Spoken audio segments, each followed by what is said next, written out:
এই জীবনের চিরন্তন কিছু সত্য কথা।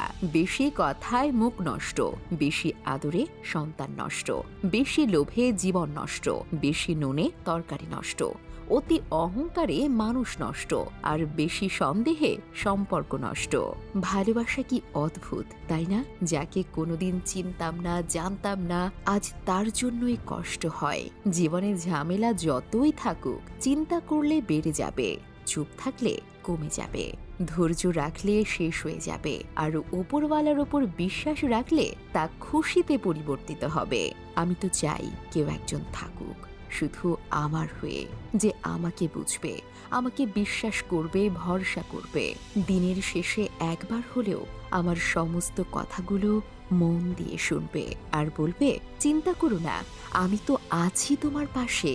সুখের সময় তো সবাই পাশে থাকতে চায়। ঈশ্বর এমন এক বিশ্বাস, যাকে না দেখলেও বিপদের সময় সবার প্রথমে তাকেই মনে পড়ে।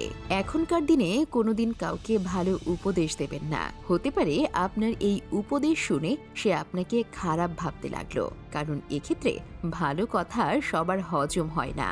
ওপরওয়ালা দুইবার হাসেন। প্রথমবার তখন হাসেন যখন দুই ভাই জমি ভাগ করেন আর দড়ি মেপে বলেন, এই দিকটা আমার আর ওই দিকটা তোমার। উপরওয়ালা তখন এই ভেবে হাসেন যে আমার জগতে এরা খানিকটা মাটি নিয়ে বলছে, এদিকটা আমার আর ওই দিকটা তোমার।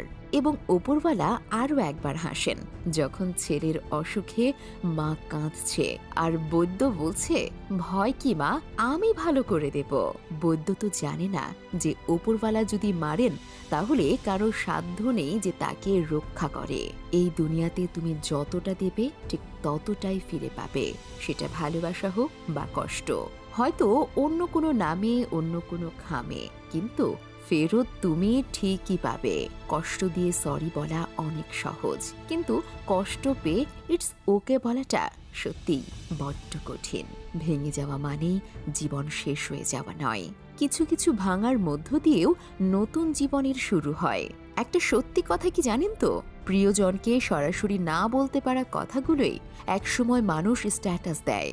জীবনে যত মায়া কমাতে পারবেন ততই দেখবেন ভালো থাকবেন, কারণ যার জীবনে মায়ার পরিমাণ যত বেশি, তার জীবনে কষ্টের পরিমাণ ততটাই বেশি।